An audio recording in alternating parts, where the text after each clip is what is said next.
Hello welcome to law excellence. ఇవాల్టి వీడియోలో మనం ఈనాడు, సాక్షి మరియు నమస్తే తెలంగాణ పేపర్స్లోని ఇంపార్టెంట్ కరెంట్ అఫైర్స్ గురించి డిస్కస్ చేసుకుందాం. ఇవాల్టి మన ఫస్ట్ ఆర్టికల్ వచ్చేసి మత్తు మందుల అక్రమ వ్యాపారానికి సంబంధించి. మనం చూస్తే గుజరాత్లోని ముంద్రా పోర్ట్లో ఇటీవల వేల కోట్ల రూపాయల విలువైనటువంటి మారక ద్రవ్యాలు పట్టుపడ్డాయి. అంతేకాకుండా తెలుగు రాష్ట్రాలతో పాటుగా దేశవ్యాప్తంగా కూడా గంజాయి, మత్తు పదార్థాల అక్రమ రవాణా అనేది జరుగుతూ ఉంది. అయితే మారుతున్నటువంటి కాల పరిస్థితులకు అనుగుణంగా మారక ద్రవ్య వ్యాపారం కూడా కొత్తగా మారుతూ వస్తోంది. ఇటీవల కాలంలో డార్క్ నెట్ వేదికగా ఈ మత్తు దందా అనేది పెరుగుతోంది. గుట్టుచప్పుడు కాకుండా ఈ డార్క్ నెట్లో విదేశాల నుంచి మత్తు పదార్థాలని కొనుగోలు చేస్తూ ఉన్నారు. వాటిని దర్జాగా ప్రతి ఇంటికి కూడా చేరవేసే పద్ధతుల్ని నేర్చుకున్నారు. కరోనా పాండమిక్ తర్వాత పార్సిళ్లు లేదా కొరియర్లలో వస్తున్నటువంటి ఈ మత్తు పదార్థాలని అంటే పార్సిళ్లలో వస్తున్న ఈ మత్తు పదార్థాలని పట్టుకున్నటువంటి ఘటనల సంఖ్య 250% పెరిగినట్లుగా అధ్యయనాలు చెప్తూ ఉన్నాయి. వీటిలో చాలా వరకు డార్క్ నెట్కి సంబంధించినవి. ఆ మార్గంలో మరింతగా ఏదైతే మత్తు పదార్థాలు అనేవి పెరుగుతూ ఉన్నాయో వాటికి అడ్డుకట్ట వేసేందుకు నార్కోటిక్స్ కంట్రోల్ బ్యూరో అన్నటువంటిది డార్కథాన్ అనే కార్యక్రమానికి శ్రీకారం చుట్టింది. అందులో భాగంగా మేలైన పరిష్కారాలని సూచించిన వాళ్ళకి నగదు బహుమతుల్ని కూడా అందించనున్నారు. అయితే ఈ మత్తు పదార్థాలు నేరాలకి సంబంధించి ఐక్యరాజ్య సమితి కార్యాలయం అన్నటువంటిది గత ఏడాది ఒక నివేదిక వెల్లడించింది. దాని ప్రకారం డార్క్ నెట్ మార్కెట్లో 94% విక్రయాలు డ్రగ్స్ కి సంబంధించినవే ఉంటూ ఉన్నాయి.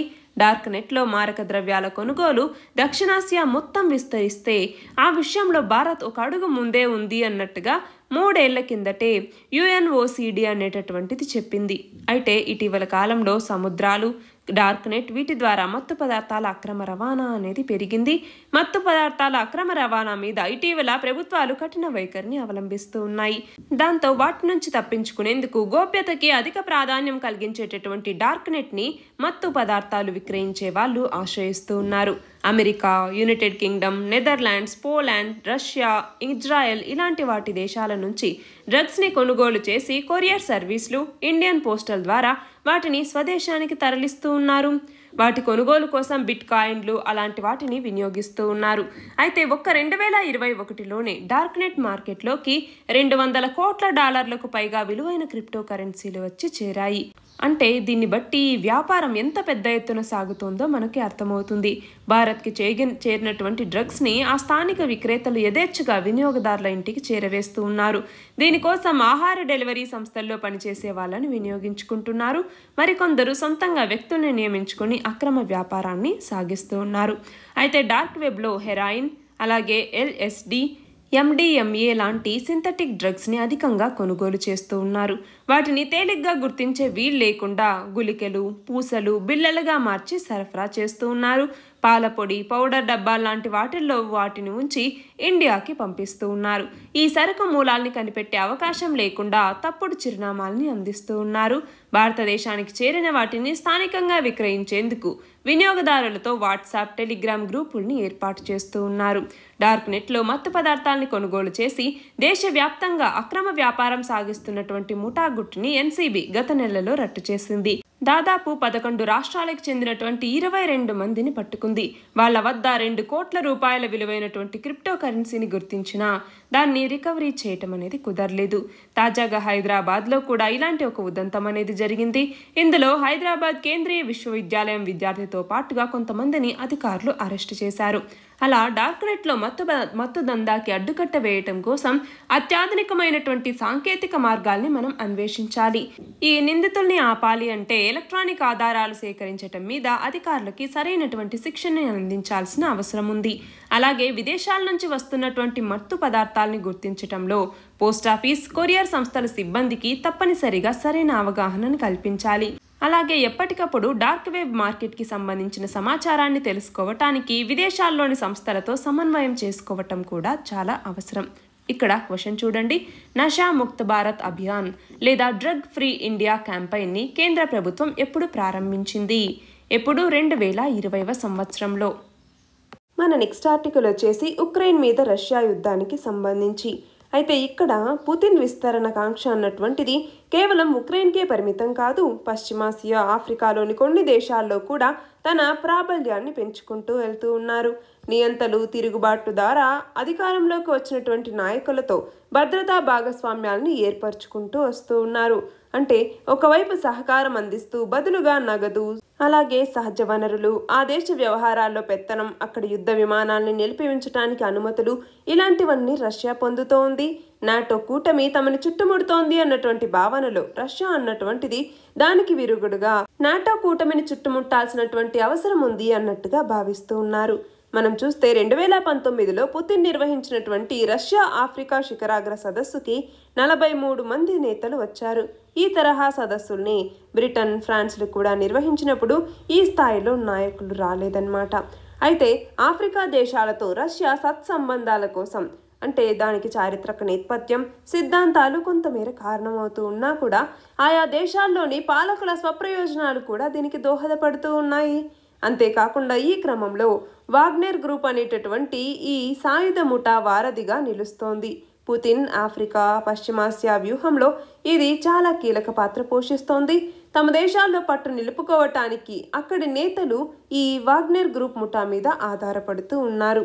అయితే మనం చూస్తే ఏ దేశంలో ఇది ఎలా ఉంది అన్నటువంటిది చూస్తే ఈ మాలి అన్నటువంటి దేశం ప్రకృతి వనరులు పుష్కలంగా ఉన్నటువంటి దేశం. అయితే ఇందులో ఆఫ్రికా దేశమైనటువంటి ఈ మాలి వాగ్నెర్ గ్రూప్తో భద్రతాపరమైనటువంటి అవగాహన ఒప్పందం కుదుర్చుకుంది. అలాగే సెంట్రల్ ఆఫ్రికన్ రిపబ్లిక్లో కూడా వాగ్నెర్ ముఠాకి చెందినటువంటి 2000 మంది అక్కడికి ప్రవేశించి అక్కడి అధ్యక్షుడిని పదవీచ్యుతుణ్ణి కాకుండా రక్షించాయి. ఇక సూడాన్లో కూడా సైనిక తిరుగుబాటు ద్వారా అధికారంలోకి వచ్చినటువంటి వ్యక్తి రష్యాతో ఆర్థిక భాగస్వామ్యాన్ని కుదుర్చుకున్నారు. దాంతో ఎర్ర సముద్రంలో నౌకాదళ స్థావరాన్ని ఏర్పాటు చేసుకోవాలి అన్నటువంటి పుతిన్ కల నెరవేరటానికి మార్గం అనేది సుగమమైంది. అలాగే ఉక్రెయిన్కి సాయుధ ముఠాలు కూడా సిరియా పాలనతో తనకున్నటువంటి మైత్రిని ఉపయోగించుకొని ఆ దేశంలోకి సాయుధ ముఠాల్ని యుక్రెయిన్ యుద్ధంలోకి పంపించేందుకు రష్యా వ్యూహ రచనని చేస్తోంది. అలాగే సిరియా అంతర్యుద్ధంలో ఉన్నటువంటి సిరియాతో రష్యాకి రక్షణ భాగస్వామ్యం అనేది ఉంది. అక్కడి బషర్ అల్ అసద్ ప్రభుత్వానికి మద్దతుగా రష్యా సేన దాడుల్ని నిర్వహించింది. ఇటీవల సిరియాలో జరిగినటువంటి భారీ సైనిక విన్యాసాల పర్యవేక్షణ కోసం రష్యా ఏకంగా తన రక్షణ మంత్రిని కూడా పంపించటం జరిగింది. ఇక్కడ క్వశ్చన్ చూడండి, వాగ్నెర్ గ్రూప్ ఎవరి ఆధ్వర్యంలో పనిచేస్తోంది? ఎవరి ఆధ్వర్యంలో? పుతిన్ కి సన్నిహితుడైనటువంటి యెవ్గెనీ ప్రిగోజిన్ అన్నటువంటి వ్యక్తి ఆధ్వర్యంలో ఈ గ్రూప్ నడుస్తోంది. మన నెక్స్ట్ ఆర్టికల్ వచ్చేసి కేంద్ర జనాభా లెక్కల విభాగం విడుదల చేసినటువంటి 2019కి సంబంధించి శాంపుల్ రిజిస్ట్రేషన్ సర్వే యొక్క నివేదిక గురించి. దీని ప్రకారం మాతృ మరణాల నిష్పత్తి అన్నటువంటిది అంటే ఏంటి, ప్రతి 1,00,000 జననాలకి మాతృ మరణాలు ఎన్ని ఉన్నాయి అన్నట్లుగా.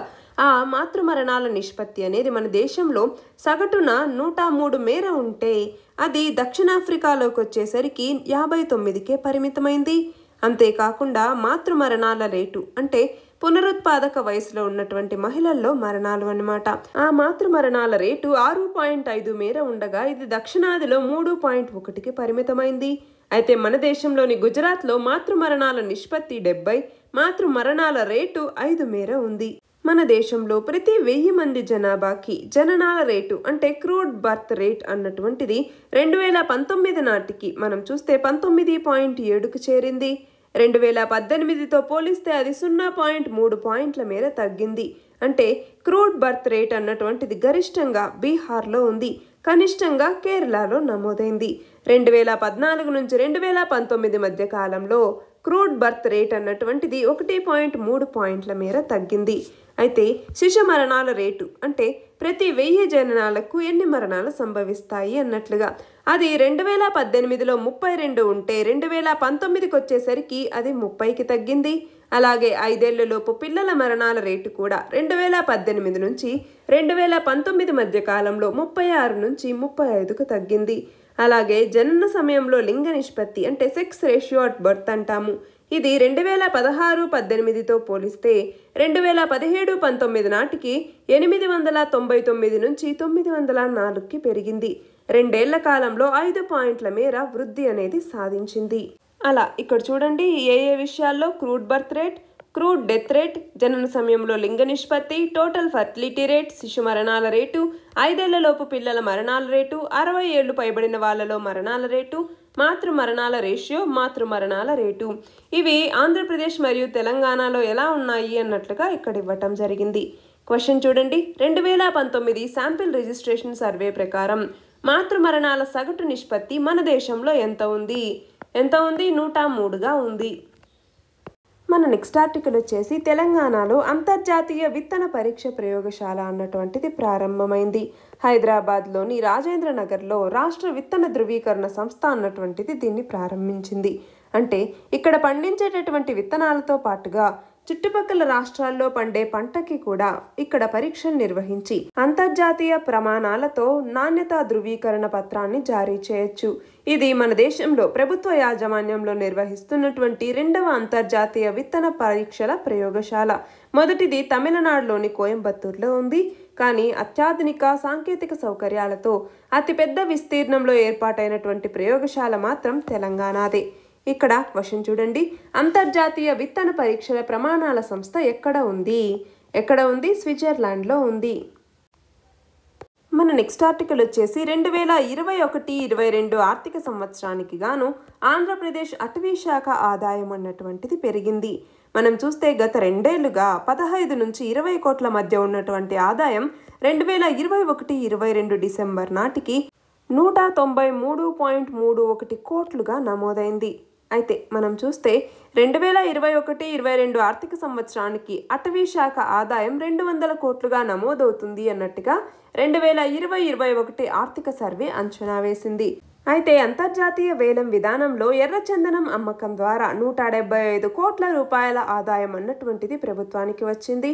అలాగే ఇదే సమయంలో ఫర్నిచర్ తయారీలో అత్యధిక డిమాండ్ ఉండేటటువంటి టేకు కలప విక్రయం ద్వారా 10.98 కోట్ల రూపాయల ఆదాయం అనేది వచ్చింది.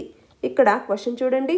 2021-22 ఆర్థిక సంవత్సరానికి ఆంధ్రప్రదేశ్ అటవీ శాఖ ఆదాయం ఎన్ని కోట్లుగా నమోదైంది? మొత్తం 193.31 కోట్ల రూపాయలుగా ఆంధ్రప్రదేశ్ అటవీ శాఖ ఆదాయం అన్నటువంటిది నమోదైంది. మన నెక్స్ట్ ఆర్టికల్ వచ్చేసి ఆంధ్రప్రదేశ్ ప్రభుత్వం వివిధ నగదు బదిలీ పథకాలకు గాను 2022-23 బడ్జెట్లో మొత్తం 48,801.8 కోట్ల రూపాయలని కేటాయించింది. అయితే 2021-22లో నగదు బదిలీ ద్వారా మొత్తం 39,615.98 కోట్ల రూపాయలని లబ్ధిదారుల ఖాతాలకి జమ చేసింది.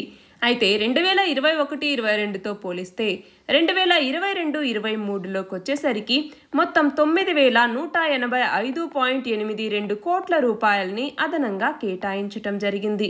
దీనికి సంబంధించి ఏ పథకానికి ఎన్ని నిధులు కేటాయించింది అన్నటువంటిది ఇక్కడ వివరంగా ఇచ్చారు.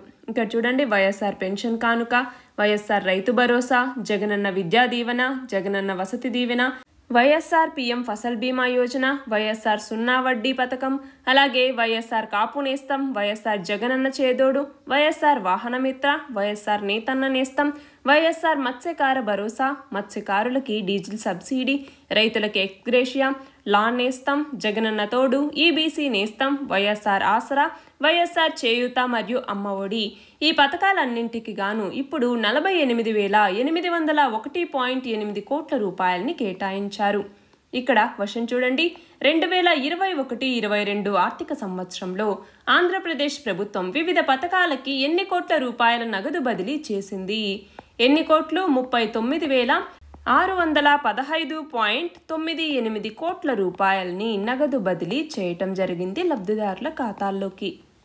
మన నెక్స్ట్ ఆర్టికల్ వచ్చేసి ఎన్టీపీసీ రెన్యూబుల్ ఎనర్జీ లిమిటెడ్ అన్నటువంటిది ఈ ఏడాది జనవరిలో మొత్తం 7 రాష్ట్రాల్లో 720 మెగావాట్ల సామర్థ్యం వరకు అనుసంధానించినటువంటి పవర్ విద్యుత్ ప్రాజెక్టుల అభివృద్ధి ప్యాకేజీ కోసం బిడ్లని ఆహ్వానించటం జరిగింది.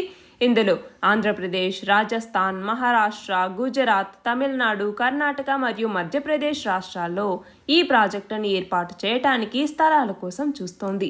అంటే ఏ రాష్ట్రంలో ఎంత సామర్థ్యం గల ప్రాజెక్టులను స్థాపించాలి అన్నటువంటిది అక్కడ స్థల లభ్యతని బట్టి ఎన్టీపీసీ నిర్ణయిస్తుంది.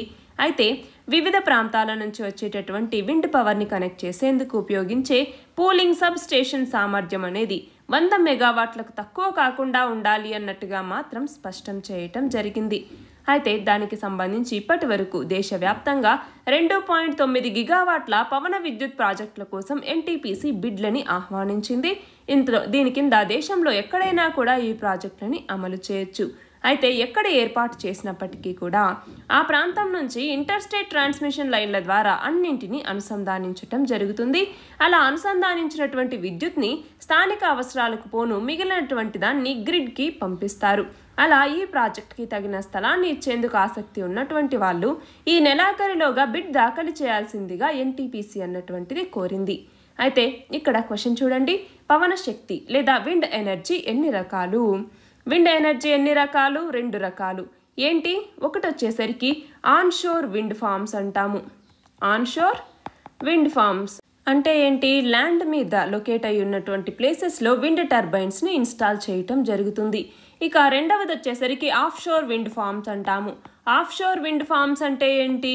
విండ్ ఫార్మ్స్ని వాటర్ బాడీస్ లోపల డిప్లాయ్ చేయటం జరుగుతుంది. ఫర్ ఎగ్జాంపుల్ సీ విండ్స్ ఏవైతే ఉంటాయో ఆ వాటిని యూటిలైజ్ చేసుకుని ఎలక్ట్రిసిటీని జనరేట్ చేసేటటువంటి ఆ విండ్ ఎనర్జీని మనం ఆఫ్షోర్ విండ్ ఎనర్జీ అనేసి పిలుస్తూ ఉంటాము. అయితే ఇక్కడ చూడండి క్వశ్చన్, పవన శక్తి ఎన్ని రకాలు? నేషనల్ ఆఫ్షోర్ విండ్ ఎనర్జీ పాలసీని కేంద్ర ప్రభుత్వం ఏ సంవత్సరంలో తీసుకొచ్చింది?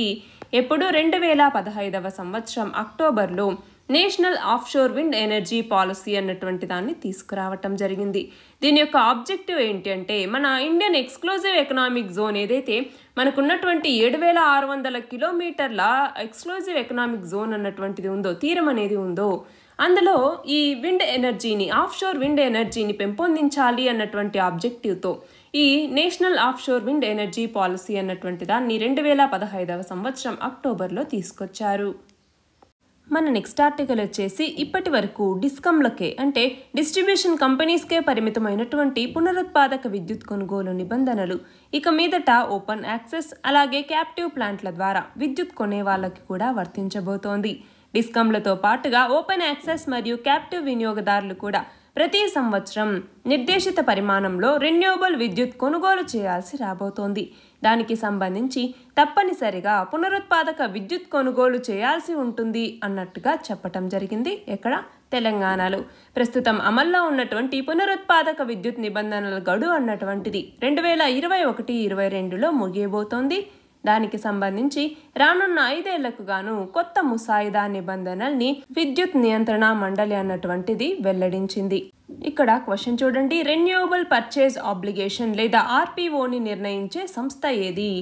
ఇది రెన్యూవబుల్ పర్చేజ్ ఆబ్లిగేషన్ అన్నటువంటిది ఒక మెకానిజం అనమాట. దీనిని స్టేట్ ఎలక్ట్రిసిటీ రెగ్యులేటరీ కమిషన్స్ ఏవైతే ఉంటాయో ఎస్ఈఆర్సి అంటాము. ఈ ఎస్ఈఆర్సీల పరిధిలో ఇది ఉంటుంది. దీని కింద ఏంటి? మనం అంటే ఈ డిస్కమ్స్ పర్చేస్ చేసేటటువంటి కొంత పర్సంటేజ్ ఆఫ్ పవర్ ఏదైతే ఉంటుందో దాంట్లో కొంత రెన్యూవబుల్ ఎనర్జీ సోర్సెస్ నుంచి కూడా తప్పనిసరిగా ఉండాలి అన్నట్టుగా ఒక నిబంధన అనేది ఉంది. దేని ప్రకారం ఈ నిబంధనని తీసుకొచ్చారు అంటే ఇండియన్ ఎలక్ట్రిసిటీ యాక్ట్. ఎప్పుడు తీసుకొచ్చారు? 2003వ సంవత్సరం.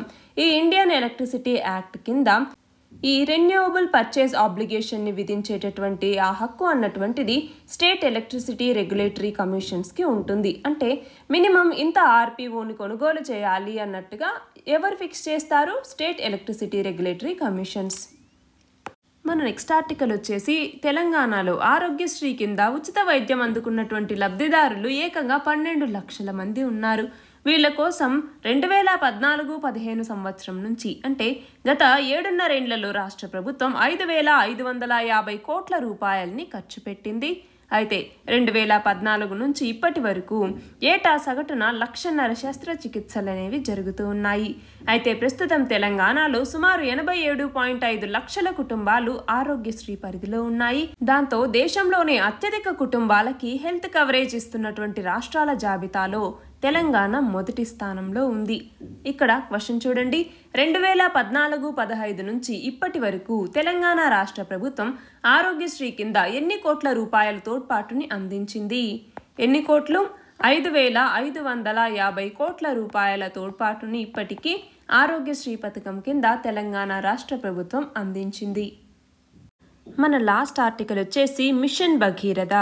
ఈ పథకంలో భాగంగా వచ్చే ఏడాది అంటే 2023 మార్చి చివరి నాటికి తెలంగాణ రాష్ట్రంలోని అన్ని పట్టణాల్లోనూ ప్రతి ఇంటికి కూడా కుళాయి నీటిని అందించబోతున్నారు.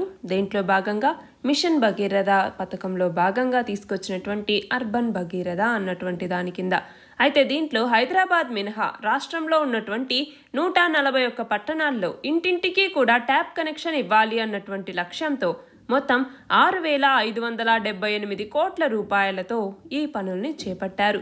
అయితే ఇప్పటికే చాలా పట్టణాల్లో ఈ పనులు అనేవి పూర్తయ్యాయి. ఇంకొక 38 పట్టణాల్లో అర్బన్ భగీరథ పనులు అనేవి నడుస్తూ ఉన్నాయి. అయితే మనం చూస్తే ఈ భవిష్యత్తులో ఇంటి నిర్మాణం పూర్తయిన వెంటనే ట్యాప్ కనెక్షన్ ఇచ్చే విధంగా ఇందులో జాగ్రత్తలు తీసుకుంటూ ఉన్నారు. అంతేకాకుండా వీటన్నింటి కోసం 2022-23లో బడ్జెట్లో హైదరాబాద్ ఔటర్ రింగ్ రోడ్కి అవతల ఉన్నటువంటి పట్టణాల్లోని పనులకి 800 కోట్లు, ఔటర్ రింగ్ రోడ్ లోపల ఉన్నటువంటి పట్టణాలకి 700 కోట్ల రూపాయలని కేటాయించారు. ఈ నిధుల్ని పైప్ లైన్లు ఇతర పనులకు వెచ్చించబోతున్నారు. ఇక్కడ క్వశ్చన్ చూడండి, మిషన్ భగీరథని తెలంగాణ ప్రభుత్వం ఎప్పుడు ప్రారంభించింది? 2016వ సంవత్సరంలో. నిన్నటి క్వశ్చన్ వచ్చేసి రేడియో ధార్మికతకి కొలమానంగా దేనిని పరిగణలోకి తీసుకుంటారు? దేనిని హాఫ్ లైఫ్ పీరియడ్ లేదా అర్ధ జీవిత కాలం అంటాము. ఇవాంటి క్వశ్చన్ వచ్చేసి 2021 డిసెంబర్ నాటికి దేశంలో స్థూల వార్షిక నిరుద్యోగిత రేటు ఎంత శాతానికి చేరింది? దీని ఆన్సర్ కమెంట్ సెక్షన్లో ఇవ్వండి. కరెక్ట్ ఆన్సర్ రేపటి వీడియోలో చూద్దాం. All the very best and thank you very much.